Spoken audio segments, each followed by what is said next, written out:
行政長官李家超率領香港加內地商貿代表團展開哈薩克斯坦訪問行程。呢次係特區政府成立內地企業出海專班以嚟首次由佢率領嘅外訪，亦都係規模最龐大嘅一次。成員包括香港同內地70幾個企業同專業代表。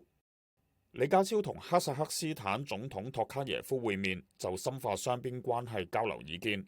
李家超話：哈薩克斯坦係香港喺中亞最大嘅貿易夥伴。兩地經貿往來緊密，合作前景廣闊。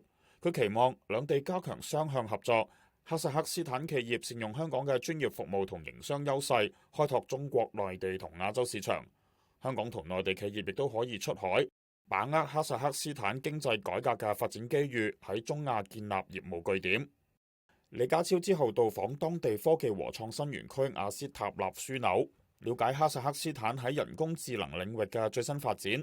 並同哈薩克斯坦副總理兼人工智能和數字發展部部長馬貴耶夫會面。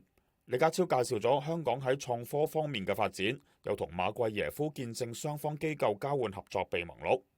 李家超隨後到訪阿斯塔納國際金融中心，了解哈薩克斯坦推動非銀行金融領域發展嘅經驗，並喺交流環節發言。李家超又同中心總裁別科圖爾沃夫會面，以及一同見證兩地機構交換合作備忘錄同合作協議。